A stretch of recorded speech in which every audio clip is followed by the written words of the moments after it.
matapos ang araw na ito na kaarawan ni Pangulong Duterte. At syempre, ang pagpapasalamat ko sa ating mga organizers dito sa The Hague, sa ating pagtitipon na yon. Merong nag-apply ng permit, merong nag-organize ng ating sound system, merong nag-organize ng ating mga barikada, at marami pa silang pinagtrabahuan para mapanigurado na komportable at meron tayong time and space ngayong araw na ito para sa ating picnic celebration ng birthday ni Pangulong Duterte. Maraming salamat sa inyo, mga organizers natin. Yes. Paalala ko lang, dahil kahapon nandito po ako, kumuha po ako ng mga gamit na hindi kailangan o hindi ginagamit ni Pangulong Rodrigo Duterte doon sa loob, ay pinakuha sa akin.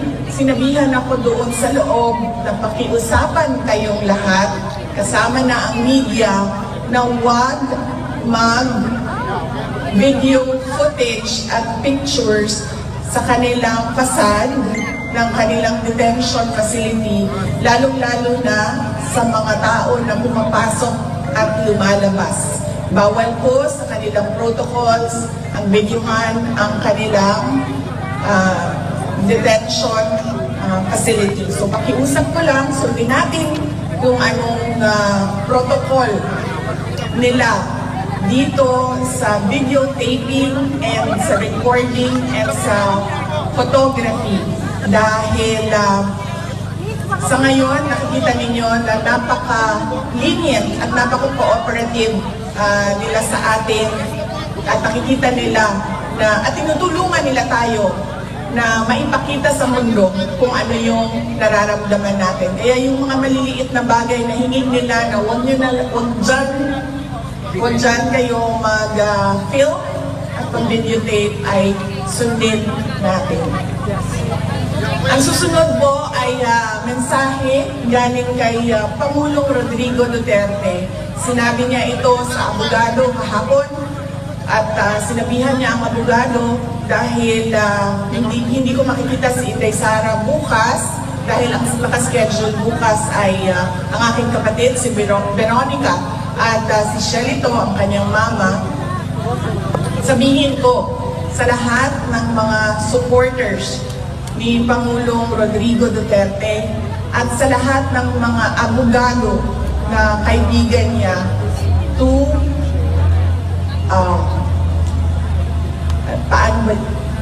sinabi niya na huwag tayo makialam sa kanyang kaso sa International Criminal Court. Hayaan natin ang kanyang mga abogado at ang korte mismo magdesisyon kung ano ang mangyayari o ano ang susundin kaparte ng proseso ng korte. Sabi niya, kung gusto ninyo ipahayag ang inyong pagsuporta, kung gusto ninyo ipahayag ang inyong galit na nararamdaman or kung kasiyahan na nararamdaman, sabi niya, huwag natin pag-usapan ang kaso at huwag natin pag-usapan kung ano yung nangyayari sa kaso. Lalong-lalo na pagdating sa mga complainants o reklamo na nandyan sa loob sa International Criminal Court. So yan po yung mensahe ng detention center. Pakiusap ng detention center sa ating lahat. Yan po yung message ni Pangulong Rodrigo Duterte kahapon na pinadaan niya sa abogada na pumasok sa kanya at nakipag-meeting sa kanya kahapon. Ang susunod po ay sinabi sa akin ni Pangulong Rodrigo Duterte noong huli naming pagkikita, meeting sa loob. Sinabi niya, sabihin sa inyo, sabihin sa ating mga kababayan na kailangan niya ang tulong ng mga PDP senators at ng kanilang mga guest candidates. So, tulungan niyo po ako isa-isahin kasi kasi noong nakaraan ay nakalimutan ko yung isang pangalan. So isa-isahin po natin ang kanilang mga apelido. Una po ay si Senator Bongo. Pangalawa ay si Senator Bato de la Rosa.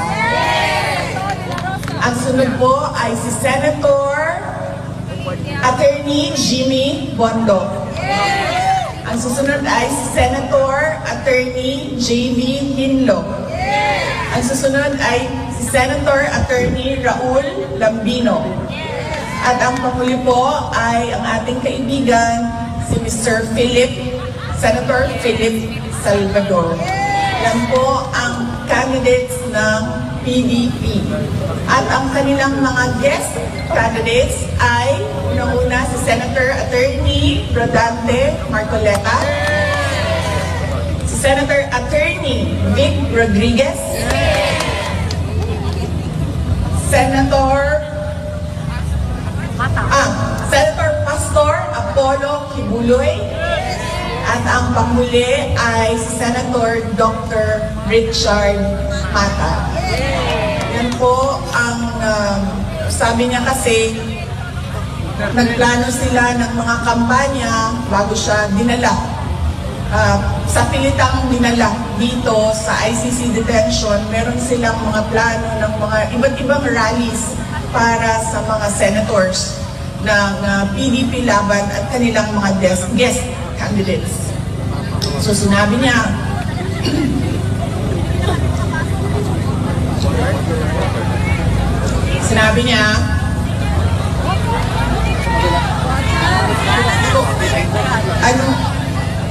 ma'am, para si PRD kung zero yon, ako Pepsi Max. Pepsi na dadali namin bukas, ma'am.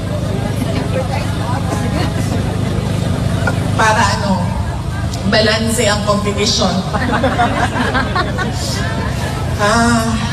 Yes, at sinabi niya, hindi na niya magawang mga paa niya tumayo sa stage doon sa Pilipinas at sabihan ng mga supporters kung bakit kailangan natin iboto yung 10 diretsyo at wala ng ibang kandidato na iboto. Kaya sabi niya, ipaabot sa inyo na kailangan niya ang tulong ng mga PDP senators at ng mga guest candidates ng PDP laban.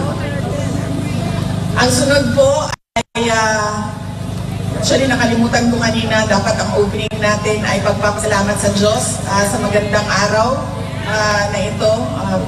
Walang init, walang ulan, sakto lang ang lamig. At nabiyayaan tayo ng pagpahintulot o permission na magsama-sama sa araw na ito. Kanina, habang naglalakad kami, ay naririnig ko yung kanta na The Greatest Love of All. Sabi nung kasama ko, sabi niya, maghanda ka ng kanta mo kasi papakantahin ka niya. Sabi ko, wala talaga akong makontribute sa kanta ngayong araw na ito. Maliban sa happy birthday song na nagawa na natin kanina, o hindi pa? Papunta na tayo doon. Maliban sa happy birthday song. So, yun po ang message ni Pangulong Duterte sa politika ng ating bayan. At sinabi niya na bantayan natin ang ating boto. Dahil ang mga tao na desperado ay kung ano-anong pandaraya ang naiisip para lang manalo sila. Kaya kailangan daw ay bantayan natin ang ating boto at paniguraduhin natin na tama ang pagkabilang ng mga boto ng ating mga senators. So yan po ang message niya sa politika. Ang message ko naman sa kanyang birthday ay pinost namin doon sa aking social media accounts sa Facebook. At sinabi ko doon, my warmest wishes for former President Rodrigo Duterte. My warmest birthday wishes for former President Rodrigo Duterte. And I thank him for emphasizing the value of education sa akin. And I thank him as well for teaching me resilience and courage through his exigence. Si PRD kasi very demanding siya as a person, which is good kasi isa yan sa kailangan ng isang leader. Isa yan sa quality na kailangan ng isang leader to make things happen. You have to be very exacting and very demanding, especially sa mga tao na katrabaho mo o kailangan gumalaw para sa trabaho niya. And that was his way as well sa amin. Doon kami ay lumalaki. At nagpapasalamat ako doon dahil natuto ako na maging resilient and brave dahil sa kanyang pagpapalaki sa amin.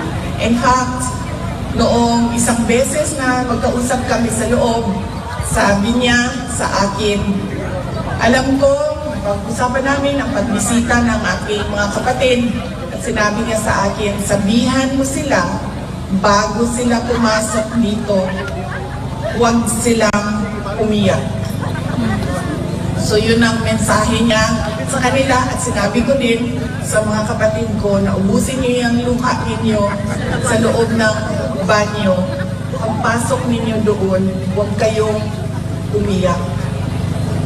Dahil ayaw niya na nakikita sa amin, ayaw niya na nakikita na umiiyak kami. In fact, noong gathering natin, noong 23, noong nakaraang Sunday, sinabi ko din yan sa inyo na isang beses tumawag ako sa kanya, umiiyak ako. Tapos tinatanong lang niya, saan ka? Nakidnap ka ba? Tapos iyak pa rin ako ng iyak, hindi ako makapagsalita. Sabi niya, buntis ka ba? And then sinabi ko lang, nahihirapan ako sa aking pag-aaral. And then sabi niya sa akin, bakit ka umiiyak? Mag-aral ka, bumalik ka sa mga libro mo, mag-aral ka. Ganun siya na klase na parent, no? Ang mga bagay na iniiyakan lang ay kung nakidnap ka or nabuntis ka nang wala sa panahon. So yun ang pinagpapasalamat ko sa kanya ay yung araw ng kanyang kaarawan. And syempre, pinapaabot ko yung pagpapasalamat sa ating mga kababayan sa iba't ibang panig ng mundo sa pagpapakita nila ng suporta sa ating Pangulong Rodrigo Duterte. Idasal natin ngayong araw na ito na sana ay ibalik na siya doon sa Davao City, sa Pilipinas. Dahil inaantay na siya doon ng mga Davaoenyo. Dahil siya ay meron pang term o darating pa yung term niya na magiging mayor pa siya ng Davao City. At syempre, idasal natin na siya ay bigyan ng lakas ng loob na harapin lahat ng kanyang problema sa paglalaba, pagluluto, at paglinis ng kwarto niya dyan sa loob ng ICC Detention Center. Dahil nasanay kasi siya na merong girlfriend or merong kalibin na nag-aalaga sa kanyang pagkain, paglilinis ng bahay, at paglalaba. So hindi ko lang alam ngayon, dahil ilang araw na rin kami hindi nagkausap, kung natuto na ba siya maglaba. Kasi sinabihan ko siya na kailangan mo talaga matutong maglaba kung hindi pa balik-balik yung pabalik-balik yung damit mo na hindi mo siya malinis. So sana ay, yun nga, ipagdasal natin na malampasan niya ang hamon ng paglalaba, pagluluto at paglilinis. At sana ay, dasal din natin na sana ay kunin na niya yung kanyang right na maglakad sa loob, sa labas ng building, doon sa kanilang park, meron silang park sa loob, ay sana ay kunin na niya yung right niya na lumabas at maglakad doon sa park. So, let us pray that he learns to do these things one day at a time until kukunin na natin siya para ihatid pauwi sa Davao City at bumalik sa pagsiservisyo sa ating bayan. Noong nakaraang rally, nung 23, March 23, sabi ko sa inyo, di ba, may takot ako para sa kanya na ibalik siya sa Pilipinas dahil nakita naman natin kung ano yung kapasidad ng kanyang mga kalaban. They can easily assassinate a person on the airport tarmac, no? So yun yung takot ko.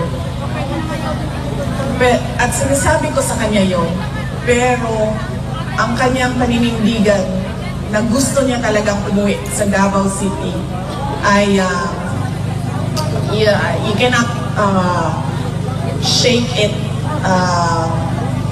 out of him. So, sabi ko sa kanya, 80 ka naman na. So, kung anong gusto mo, ay yun ang ibibigay namin sa iyo. Dahil mahalaga sa isang tao na 80 years old ay masaya siya. Dahil meron na lang naiwan na 20 years sa buhay niya. Because I'm sure kukunin na siya by 100. By the moment na makuha niya yung 100,000, okay, I'll go. Ito yung baon ko. So very important.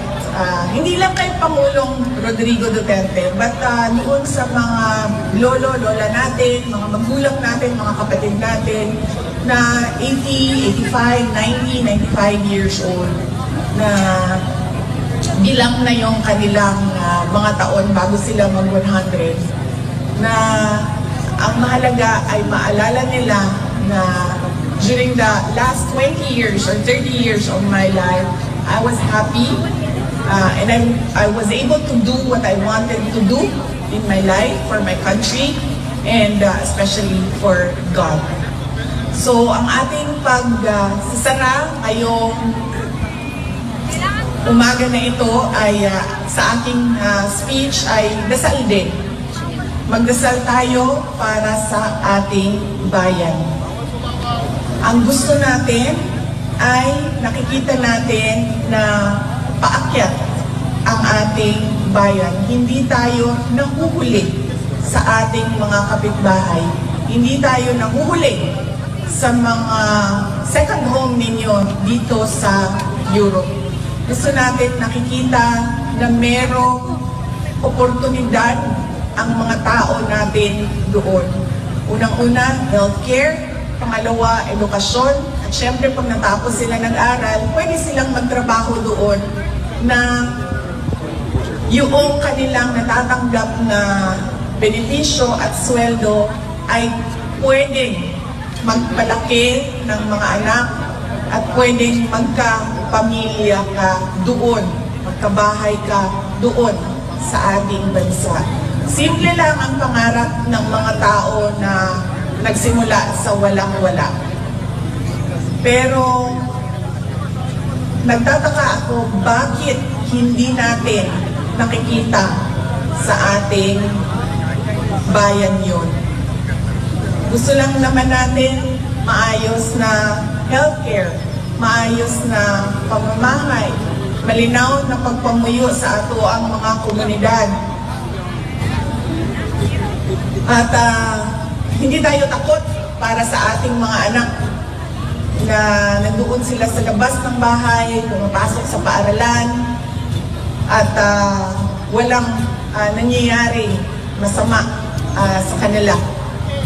Pero somehow, it is an elusive dream for many of us Filipinos. At dahil sa trabaho ko ngayon, noon sa Department of Education, nagawa ko na umikot sa iba't ibang bansa doon sa Southeast Asia.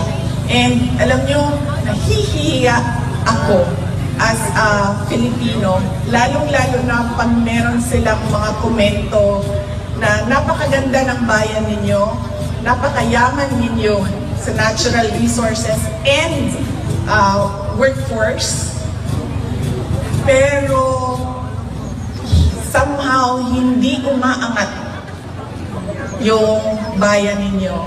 And I appreciate their candidness sa akin, na minsan nagsasabi na lang ako na totoo yan. Marami pa kaming kailangan gawin sa aming bayan para kami maging number 1 dito sa ating region. But it is not impossible because napakasimple lang kasi ng formula niyan. Kailangan lang ng security. At yung security o peace and order, isang component ng security ay peace and order, ay may kapares na development plans, development projects, kung saan dapat pumupunta ang pag-unlad ng isang bayan. Yan lang po ang sana ay pagtrabahuan nating lahat, hindi lang ng ating pamahalaan, hindi lang ng ating mga politiko, hindi lang ng ating mga opisyal, kundi tayong lahat. We have to be exacting, we have to be demanding, and the demand must come from the Filipino people, as well as the actions must come from the country as a whole nation moving forward. Gusto natin nang makita na number 1 tayo, ayaw natin makita na number 11 or number 10 tayo. Ang gusto natin ay Olympic gold and nothing else. So yan ang dasal natin para sa ating bayan. Pagod na tayo na, alam nyo, 40 alam nyo, 20 plus years old na ako. Muntik ako magkamali doon, mama. 20 plus years old na ako. And sa 20 years ko sa Pilipinas, parang pare-pareho lang simula noon. Madami lang yung tao, actually. Sa amin sa Davao City, pareho lang siya. Merong konti, mabagal yung progress natin. Hindi siya yung gusto natin na big and fast, mabilis, andiyan kaagad. Mabagal siya. Dahil sa 20 years, meron kami nakita na progress sa Davao City. Not as fast as I want it to be. And nakikita ko dumadami lang yung tao. Kasi noong ako ay 10 years old, kilala pa namin ang isa't isa, mga pamilya sa Davao City magkakilala. Ngayon, hindi mo na makilala dahil sa sobrang dami ng tao sa Davao City. And I'm sure ganun din sa iba. Because we come from Mindanao and we're always last. So I'm sure sa ibang lugar, ganyan din. Kung ano yung nakita ninyo noong kayo ay 10 years old, malamang meron lang kayong nakitang improvement konti at dumami lang yung tao.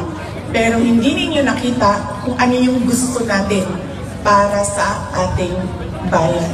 So yan ang dasal natin. Kailangan natin magdasal para meron tayong makita na kapayapaan at kaunlaran sa ating bansa. Kalambuan ug kalinaw para sa atuang nasod. Let us all pray that God will save the Philippines. Thank you very much. Daghang salamat. Shukran.